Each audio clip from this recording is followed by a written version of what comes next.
कि सोचता हूँ फकीर हो जाऊं, सोचता हूँ फकीर हो जाऊं, सूर तुलसी कबीर हो जाऊं, तेरी चाहत में छोड़ कर दौलत, तेरी चाहत में छोड़ कर दौलत, कि तेरी चाहत में छोड़ कर दौलत, सबसे ज्यादा अमीर हो जाऊं, सोचता हूँ। हेलो दोस्तों, नमस्कार। आपका स्वागत है आपके अपने चैनल हिंदी हब ऑफिशियल पर। तो हमने दोस्तों मोहन राकेश का आषाढ़ का एक दिन नाटक है वो पढ़ लिया है। 3 भागों में 3 अंक की हमने क्लास डाली थी। यदि आपने नहीं पढ़ा है तो एक बार जाकर के आप उसको ज़रूर पढ़िएगा और फिर ये आप प्रश्नोत्तरी करने का प्रयास करिएगा।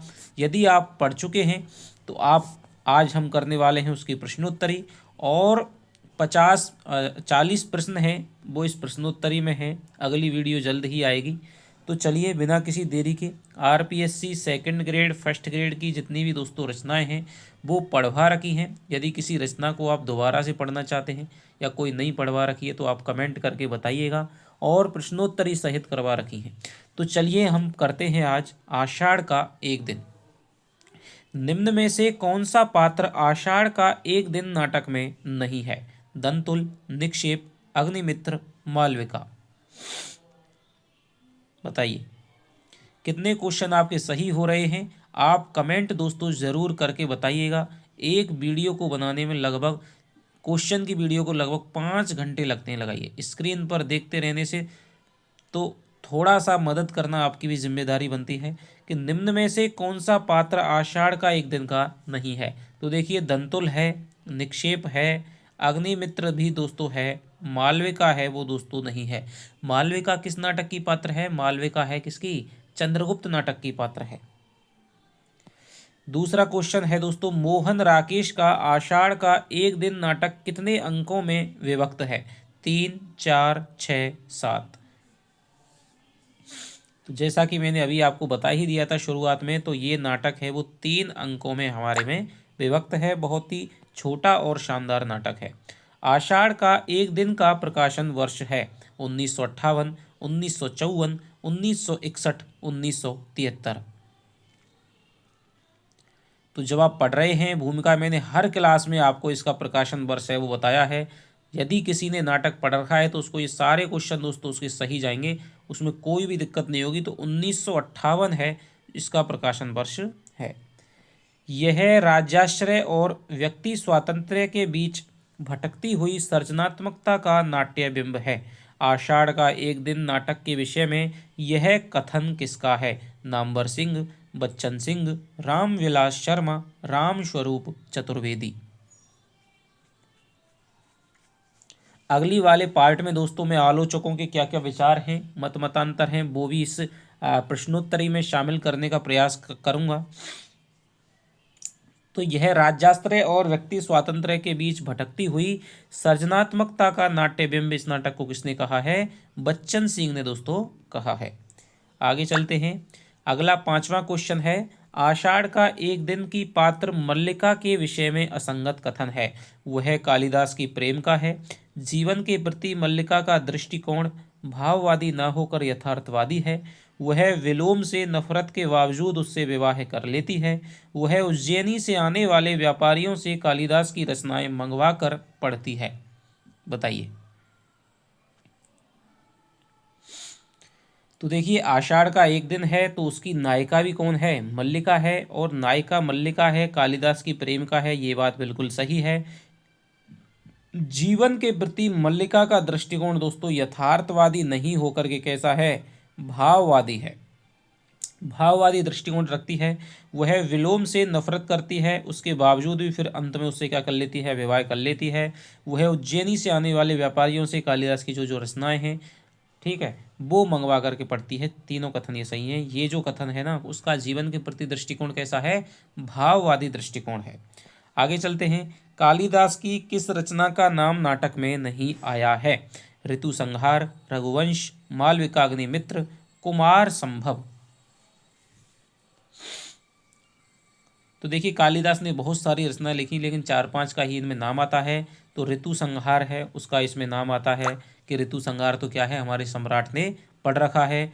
रघुवंश है दोस्तों, उसका नाम आता है जब अनुस्वार और अनुनासिक आते हैं, वो कहते हैं कि रघुवंश के प्रणेता, ऋतु संहार के प्रणेता, ठीक है, कुमार संभव के प्रणेता। है तीनों रचनाओं का नाम आता है, लेकिन मालविकाग्निमित्र का कोई नाम नहीं आता है। आगे चलते हैं। आषाढ़ का एक दिन के अनुसार कालिदास का लालन पालन किसने किया? विलोम, मातुल, अंबिका, वर रुचि। तो इस नाटक में जो कालिदास का लालन पालन है, जो उसका प्रतिपालित है, वो कौन है? मातुल है, ठीक है।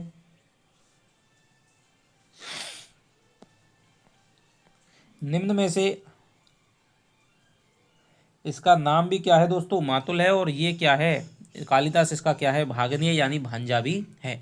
निम्न में से किस पात्र के द्वारा आषाढ़ का एक दिन नाटक में राजपुरुष की भूमिका निभाई गई है? किसके द्वारा राजपुरुष की भूमिका निभाई गई है? अनुस्वार, अनुनासिक, निक्षेप, दंतुल। तो आषाढ़ का एक दिन नाटक में जो राजपुरुष आता है वो कौन है दोस्तों? वो दंतुल है। ये हैं दोस्तों अनुस्वार, अनुनासिक हैं, वो तो किसके रूप में आते हैं? अधिकारी के रूप में आते हैं, ठीक है। निक्षेप है वो ग्राम पुरुष है। आषाढ़ का एक दिन नाटक को संगीत नाटक अकादमी अवार्ड कब मिला था? 1967, 1966, 1965, 1971।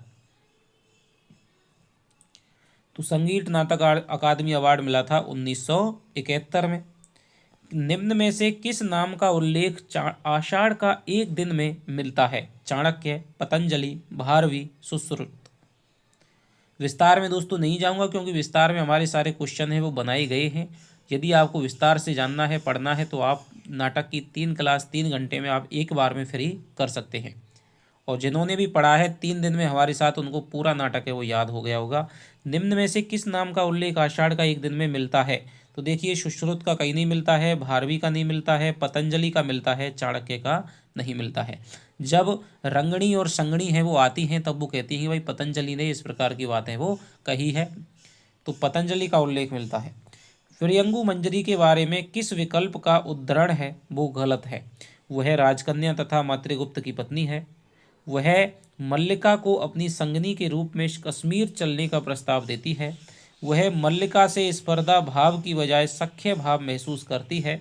वह मल्लिका की इच्छानुसार सहायता करने का प्रस्ताव रखती है। बताइए। तो देखिए प्रियंगु मंजरी है वो हम देखते हैं दूसरा अंक है, वो मुख्य रूप से प्रियंगु मंजरी और मल्लिका की बातचीत पर ही आधारित है, ठीक है। प्रियंगु मंजरी कालिदास वगैरह है वो कहाँ पर जा रहे हैं? कश्मीर का शासनभार दे दिया है। प्रियंगु मंजरी मल्लिका से मिलने के लिए आती है, तब वो इस बारे में बात करती है कि भाई कालिदास है हमेशा इस पर्वत प्रदेश को याद करते रहते हैं, तुम्हारे बारे में बातें करते रहते हैं, ठीक है, तुम सदा से उनकी संगनी रही हो, तो उसे क्या है, वो कहती है कि मुझे तो तुमसे क्या होती है? ईर्ष्या होती है। मैं तो इस वातावरण में को ज़्यादा नहीं देख पाऊंगी, लेकिन तुम इस वातावरण में रहती हो। मैं बहुत कुछ यहाँ का वातावरण और तुम्हारी तरह की बातें उनको उपलब्ध करवाने का प्रयास करती हूँ, लेकिन कोई भी फायदा नहीं है। तो राजकन्या तथा मातृगुप्त की पत्नी है, बिल्कुल सही बात है। मातृगुप्त कौन है दोस्तों? कालिदास ही है। वह मल्लिका को अपनी संगनी के रूप में कश्मीर चलने का प्रस्ताव देती है, ये भी बात सही है कि भाई तुम कश्मीर चलो, और ये जो अधिकारी है ना अनुस्वार अनुनासिक बहुत ही योग्य हैं, इनमें से जिससे तुम्हारा मन चाहे उससे शादी कर लेना। वह मल्लिका से स्पर्धा भाव की वजह, ये दोस्तों गलत हो जाएगा। वह सख्य भाव नहीं बल्कि क्या करती है? स्पर्धा महसूस करती है। वह मल्लिका की इच्छानुसार सहायता करने का प्रस्ताव भी देती है। वो कहती है भाई तुम्हारे भवन के स्थान पर मैं नया भवन बनवा दूंगी, या फिर तुम जो कहो वो मैं सहायता कर दूंगी। तो ये कथन इसके सही है, ये कथन इसका गलत है। आषाढ़ का एक दिन नाटक में आए तल्प व आस्तरण शब्दों का क्रमशः अर्थ क्या है? दीपक, अस्ताचल, पलंग, बिस्तर, कमरा, कपड़ा, पलंग, तकिया।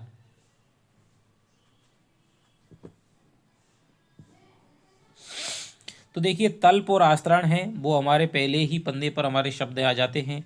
तल्प माने क्या होता है दोस्तों? पलंग होता है। आस्तरण माने होता है बिछावन या बिस्तर। ठीक है। कमरे के लिए जो शब्द आया है वो है दोस्तों क्या? प्रकोष्ठ। प्रकोष्ठ माने कमरा या कोठा। द्वारों के किवाड़ भी मिट्टी से पोते गए हैं, उन पर गेरू एवं हल्दी से खाली स्थान बनाए गए हैं। रिक्त स्थान की पूर्ति कीजिए। कमल तथा स्वस्तिक, गणेश तथा लक्ष्मी, कमल तथा शंख, स्वस्तिक व शंख। ये मैंने आपको पढ़ाया था, तभी बताया था कि जहाँ से ये क्वेश्चन बन सकता है। तो देखिए, मल्लिका के घर की ये बातचीत हो रही है और मल्लिका के घर के बाहर क्या है? गेरू एवं हल्दी से दो चिन्ह बनाए गए हैं, दो आकृतियां हैं। वो हैं दोस्तों कमल की और किसकी? शंख की आकृतियां बनाई गई हैं। इसके अलावा एक ऊपर भी बातचीत आती है, वहां पर स्वस्तिक का उल्लेख आता है, लेकिन ये जो नाम है यहाँ पर केवल कमल और शंख की बात आती है। दूर दूर तक की उपत्यकाएं भीग गई। उपत्यका शब्द का अर्थ बताइए। धर्मशाला, झोंपड़ी, पहाड़ के नीचे की समतल भूमि, पहाड़ के ऊपर की समतल भूमि। तो उपत्यका और इसका जो विलोम है वो हो जाएगा अधित्यका। तो उपत्यका मान होता है पहाड़ के नीचे की जो समतल भूमि है, तराई की भूमि है, घाटी की भूमि है, उसको कहेंगे उपत्यका। और पहाड़ के ऊपर जो समतल भूमि है उसको कहेंगे क्या? अधित्यका। जैसे राम की शक्ति पूजा में आता है, सब बैठे शिविर पर सानु के पर्वत के मंतर, सुग्रीव विभीषण जामवान आदि वानर। तो पर्वत के ऊपर है वो सभा बन रही, तो यानी समतल भूमि पे होगी, तो वो अधित्यका हो जाएगी, ये हो जाएगी उपत्यका। दक्षिण से उड़कर आती खाली स्थान पंक्तियों को देखूंगी। मल्लिका किस पक्षी की पंक्तियों को देखने की बात कह रही है? चिड़ियों की, अबाबीलों की, बगुलों की, कौओं की।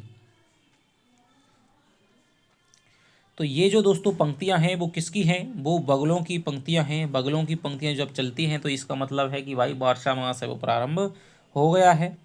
आषाढ़ का एक दिन नाटक में दुपट्टा या ओढ़नी के लिए आया हुआ शब्द कौन सा है? द्विपट, दुपट, ओढ़न, अंशुक।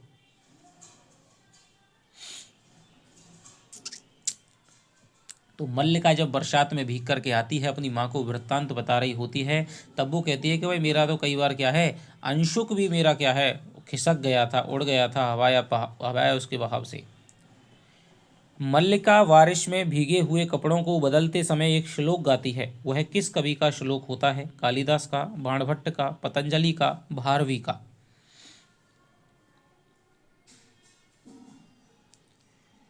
तो देखिए, नाटक में ये बात आया नहीं है कि भाई किसका श्लोक था, लेकिन उसके थोड़े उपरांत में ये बात आई ज़रूर है कि भाई ऋतु संहार को तो सारी दुनिया जानती है। ऋतु संहार तो क्या है, राजा ने भी पढ़ा है। ठीक है, प्रत्येक व्यक्ति कालिदास को जानता है हमारे दरबार का। तो वो किसका है? कालिदास के द्वारा रचित है। ऋतु संहार का ये एक श्लोक गाती है कि नीले कमलों के समान पानी से भरे हुए जो बादल हैं वो क्या है, इंद्रधनुष के समान ये जो बादल हैं वो अपने पति से बिछड़ी हुई स्त्रियों को बहुत ज़्यादा क्या करते हैं, व्याकुल करते हैं। तो ये कालिदास के ऋतु संहार का ये क्या है, श्लोक हो जाएगा। सौंदर्य का ऐसा साक्षात्कार मैंने कभी नहीं किया जैसे वह सौंदर्य अस्पृश्य होते हुए भी मासल हो। वह क्या है जो भावना को कविता का रूप देता है? कथन किसका किससे है? मल्लिका का कालिदास से, मल्लिका का अंबिका से, मल्लिका का विलोम से, मल्लिका का स्वैगत कथन। बताइए। तो ये जो बात है दोस्तों वो कौन कह रहा है? यदि आपको थोड़ा सा स्पीड है तो आप स्लो करके आप उत्तर दे सकते हैं। तो ये हमारी बात है वो कह रही है, मल्लिका किससे कह रही है? अपनी माता अंबिका से कह रही है। आगे चलते हैं। मल्लिका के पिता की मृत्यु हुई थी युद्ध में, महामारी में, प्रवास में, अनायास में। मल्लिका के पिता की मृत्यु हुई थी युद्ध में, महामारी में, प्रवास में, अनायास में। तो मल्लिका के पिता की मृत्यु दोस्तों किस में हुई थी? महामारी में हुई थी। अंबिका है वो कहती है कि भाई यहाँ पर 3-4 क्या है, ये राज कर्मचारी डोल रहे हैं, इस प्रकार के लोग पहले भी जब पिछली बार आए थे तब तुम्हारे पिता की महामारी मृत्यु हो गई थी, यानी ये जब आते हैं तब कोई ना कोई अनिष्ट होता है। अब की बार पता नहीं, मुझे तो डर लग रहा है क्या होने वाला है। क्वेश्चन 20, मल्लिका के विवाह हेतु प्रस्ताव लेकर अंबिका ने किसे भेजा था? मातुल, निक्षेप को, मातुल को, विलोम को, अग्निमित्र को। मल्लिका के विवाह के लिए दोस्तों प्रस्ताव लेकर कौन जाता है? अंबिका कहती है कि भाई अग्निमित्र है वो लौट आया है। ठीक है, अग्निमित्र को भेजती है। मल्लिका का जीवन उसकी अपनी संपत्ति है, वह उसे नष्ट करना चाहती है तो किसी को उस पर आलोचना करने का क्या अधिकार है? किसका कथन है? विलोम, निक्षेप, कालिदास, मल्लिका।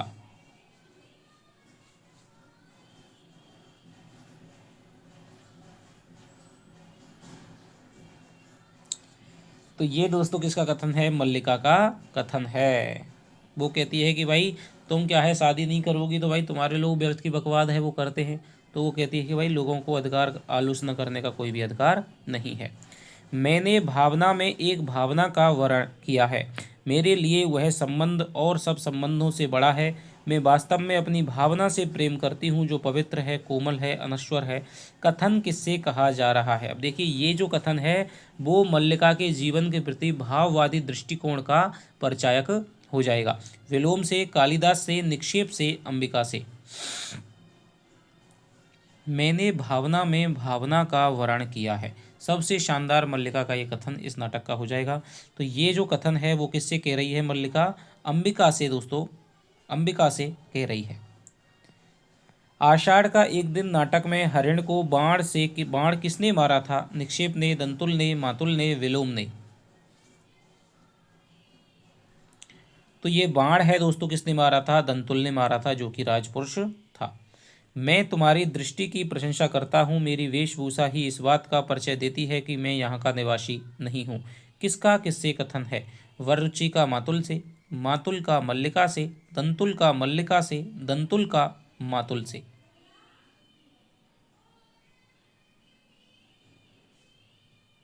देखिए दोस्तों यहाँ पर एक ऑप्शन है वो रह गया है। तो यहाँ पर देखिए दंतुल का मातुल से नहीं, दंतुल का कालिदास से कर लीजिए। तो देखिए अब बता देता हूँ कि ये जो कथन है वो क्या है, कि किसका कथन है? दंतुल का दोस्तों कथन है। और किससे है? मल्लिका से नहीं बल्कि किससे है? कालिदास से ये कथन हो जाएगा। आगे चलते हैं। तो ये दंतुल का किससे कथन है? कालिदास से कथन है कि भाई कालिदास कहता है कि तुम्हारी वेशभूषा से लग तो नहीं रहा तुम इस प्रदेश के निवासी हो। तो वो कहता है कि मैं तुम्हारी दृष्टि की प्रशंसा, तो ये व्यंग में कह रहा है कि मेरी वेशभूषा इस बात को परिचय देती है, मैं खुद ही देती है कि जब मैं यहाँ का निवासी नहीं हूँ। तल्प और आस्तरण मनुष्यों के सोने के लिए हैं, पशुओं के लिए नहीं। किसका कथन है? निक्षेप, मातुल, कालिदास, दंतुल। तो तल्प और आस्तरण हैं दोस्तों मनुष्यों के सोने के लिए हैं, पशुओं के लिए नहीं। जब कालिदास है वो कहता है कि मल्लिका इसको ले जा करके तुम क्या कर दो?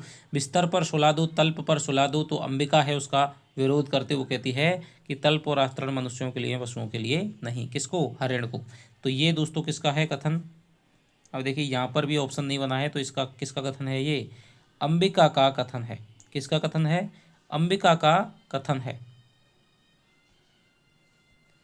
आगे चलते हैं। तुम्हारे लिए प्रश्न अधिकार का है, उसके लिए खाली स्थान का। मल्लिका के इस कथन के रिक्त स्थान की पूर्ति कीजिए। निजता, संवेदना, संपत्ति, परिरक्षा।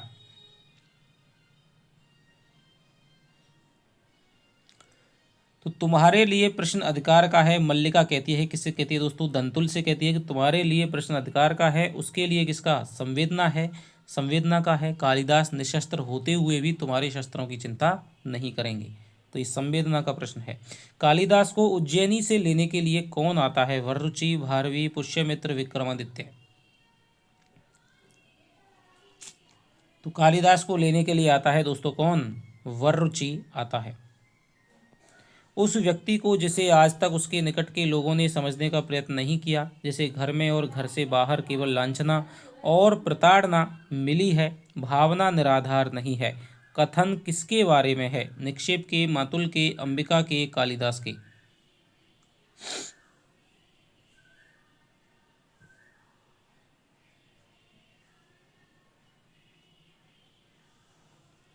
तो ये जो दोस्तों कथन हो जाएगा वो किसके बारे में हो जाएगा? ये हो जाएगा हमारे किसके बारे में? कालिदास के बारे में। मल्लिका के ये विचार हैं। इसके अलावा चलते हैं। कथन कौन सा कथन अंबिका का नहीं है? मेरी अब वह अवस्था बीत चुकी है जब यथार्थ से आंखें मूंद कर जिया जाता है। वह व्यक्ति आत्मसीमित है, संसार में उसे अपने सिवा किसी और से मोह नहीं है। किसी संबंध से बचने के लिए अभाव जितना बड़ा कारण होता है, अभाव की पूर्ति उससे बड़ा कारण बन जाती है। मेरा इस कालिदास नामधारी जीव से कोई संबंध नहीं है। इसमें से अंबिका का कौन सा कथन नहीं है, ये आपको पहचानना है। तो देखिए, अंबिका का कथन कौन सा नहीं होगा दोस्तों? ये जो कथन है वो अंबिका का नहीं है। ये किसका कथन है? ये मातुल का कथन है। जब वो कहती है कि भाई तुम क्या है, अनुदार से ही देखती हो, हमेशा कालिदास को मल्लिका कहती है, तुम कभी उदारता पूर्वक दृष्टि को सोचो। तब मल्लिका कहती है, ये यथार्थवादी दृष्टिकोण का उसकी का परिचायक है कि मेरी जो अवस्था बीत चुकी है, आंखें मूंद कर जो मैं बीती थी, लेकिन अब मैं क्या है, यथार्थ में जीती हूँ। वह व्यक्ति आत्मसीमित है, संसार में ये भी उसका ही है। और जब वो कहती है कि भाई अब तक उसका जीवन है अभावों में पला है, तो वो शादी कैसे कर सकता है? तब कहती है कि अब तो अभाव नहीं रहेगा। किसी संबंध से बचने के लिए अभाव जितना बड़ा कारण होता है, अभाव की पूर्ति उससे बड़ा कारण बन जाती है। तो ये तीनों कथन किसके हैं? अंबिका के हो जाएंगे। तुम्हारे साथ उसका इतना ही संबंध है कि तुम एक उपादान हो जिसके आश्रय से वह अपने से प्रेम कर सकता है। किसका कथन है? मातुल, निक्षेप, विलोम, अंबिका।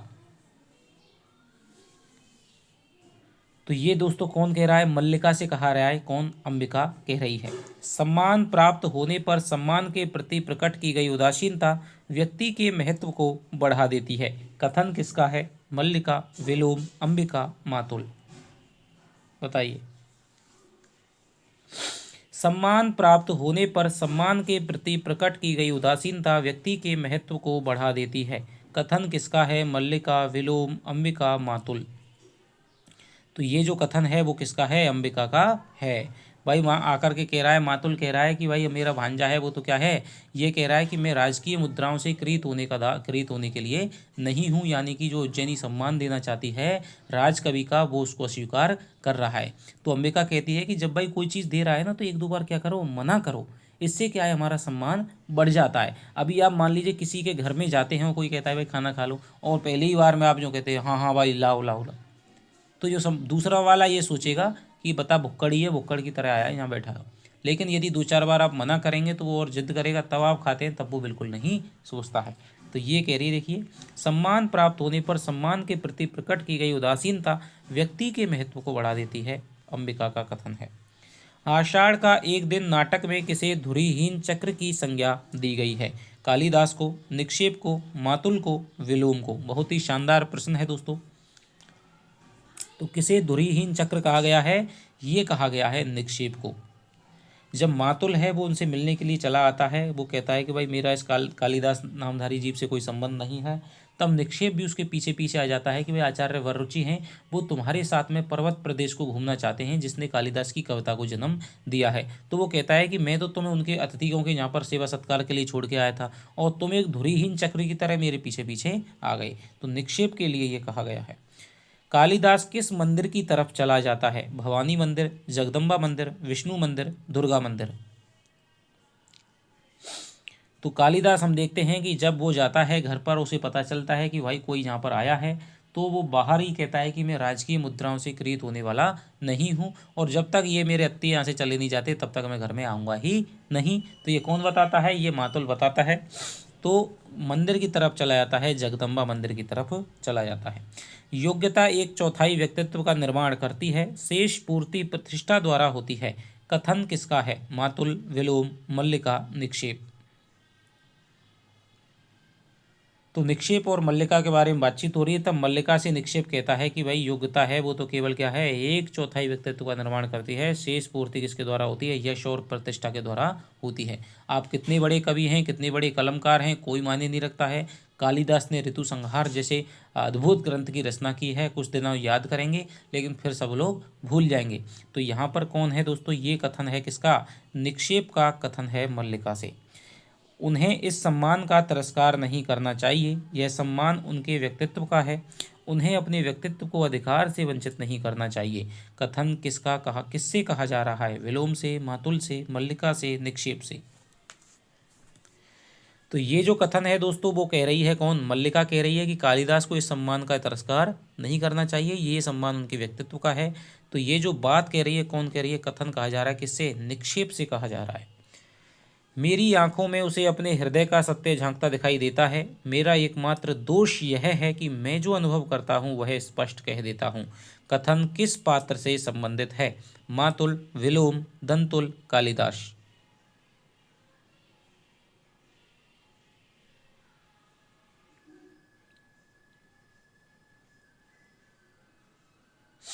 तो ये जो दोस्तों कथन हो जाएगा वो किससे है? कौन कह रहा है? ये कथन कह रहा है विलोम कह रहा है। किसके बारे में? कालिदास के बारे में कह रहा है कि भाई मेरी आंखों में उसे अपने हृदय का सत्य झांकता दिखाई देता है। किसके जीवन को पीड़ा का इतिहास कहा गया है? मल्लिका, कालिदास, अंबिका, मातुल। तो विलोम आता है घर में और वो अंबिका के जीवन को कि तुम्हारा जीवन तो क्या है? पीड़ा का इतिहास रहा है। तो ये अंबिका के बारे में कहता है। वर्षों का व्यवधान भी विपरीत को विपरीत से दूर नहीं कर सकता। कथन किसका है? मातुल का, विलोम का, कालिदास का, अंबिका का। तो ये भी कथन किसका है दोस्तों? ये विलोम का है। और किसके बारे में? भाई कालिदास से चला जाएगा तो दूर हो जाएंगे, ऐसा नहीं है। मैं भी हूँ और ये हम दूर नहीं हो सकते चाहे कितनी भी दूरी आ जाए। विलोम का कथन है।